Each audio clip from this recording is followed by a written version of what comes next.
So, can you introduce yourself? I can. My name is Paulette Lawson, and I work for a small nonprofit organization in Little Rock. The name is Family Life, and I am a strategic human resources business partner. And what does that mean? I partner with two senior vice presidents, one of operations, the other one of content, and two other VPs, and I'm on their strategic leadership team. Okay. So, what do you wish you had done while in college and to get ready for it? Well, actually, while in college or before going to college to get ready for college. We'll say while in college. One of the things I wish I had done, being a non-traditional student, school was more of a part-time thing for me. I really wish that I had taken school more seriously. I wish that I had better prepared myself. I wish that I'd been more concerned about my grade point average. When I look at my transcript, I see there were semesters when I dropped. And you know, when you're a non-traditional student, you think you can just take your time. And now I work part-time teaching graduate students for Webster University. And I taught for Pulaski Tech. And they always want to see a copy of my transcript. I wish I'd been a little more forward-thinking. Well, what did you take advantage of while in college? Actually, not nearly enough. When you're a non-traditional student, you don't always feel plugged in. And so what I would do is encourage all the non-traditional students to be plugged in. Right now, I wish I had pledged. A lot of my friends are Greek, and I'm not.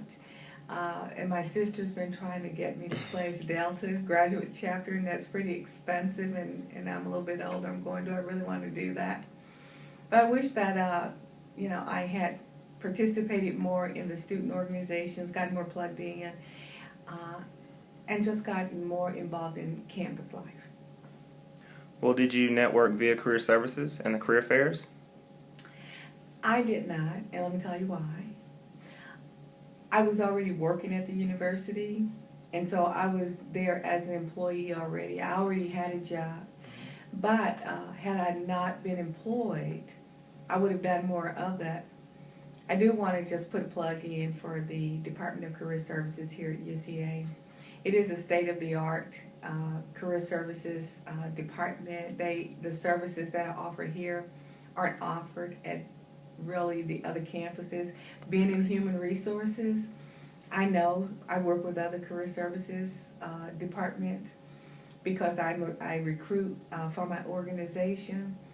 And what I try to help the students to understand is that what you guys have available here is really, what's the word that I want to use? Because it's really sort of unusual in that you've got a great opportunity. And I didn't network because I already had a job, as I said. But if you don't have a position, if you don't have a job already, take advantage of those networking opportunities. Go to those career fairs. The interview experience really helps you so much.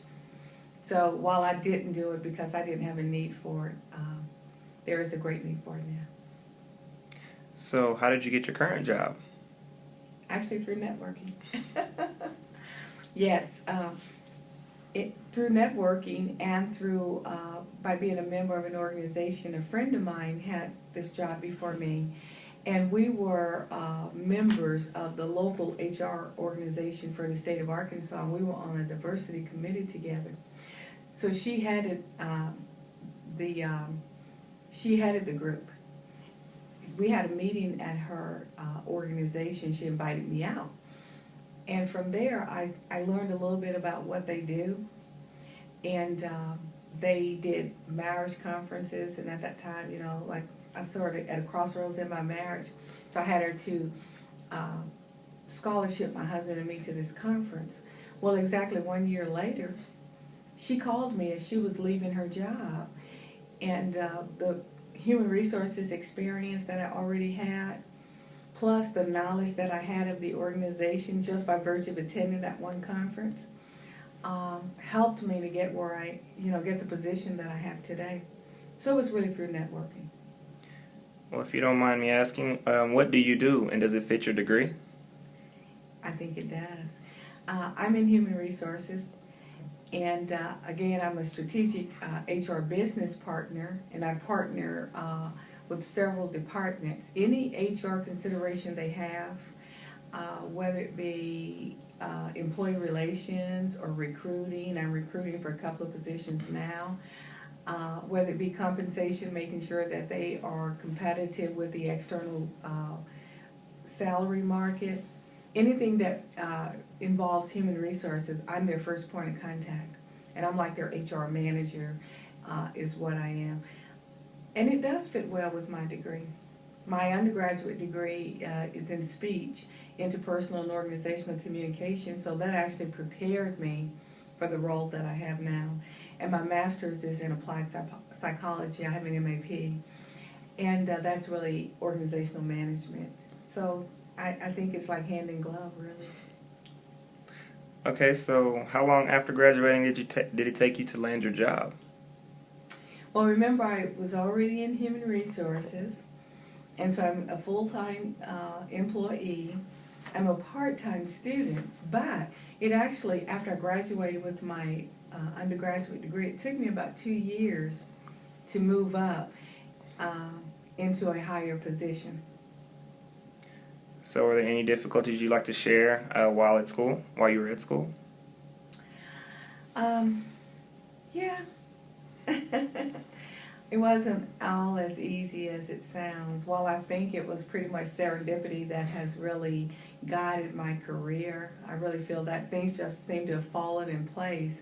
There were some obstacles when I got ready to go to graduate school because I didn't apply myself like I should have in undergraduate. I didn't do so well on the GRE. So then I was chosen for graduate school as a conditional student, which was, I guess, almost like being on probation when I started off. And once I got into graduate school, I knew it was serious. I had to maintain that B average. So I did okay, but I still took my time. If I felt like taking a semester off, for whatever reason, I did it. And again, it took me way too long to get out of graduate school and undergraduate. Well, is there any other information you'd like to share with us? You know what, I just like to encourage students to stay in school. Sometimes it gets hard, especially when you are a non-traditional student. You have other responsibilities, you have to work, and many of us are parents, and many non-traditional students are even single parents, which is really hard. But I think that school, I always tell people that getting a master's degree, I think, is a test of your perseverance more so than anything else. But I think the same would be true with undergraduate as well. Don't quit. I don't care how long it takes you. Don't give up. And you can do it. Well, thank you very much. Thank you for having me.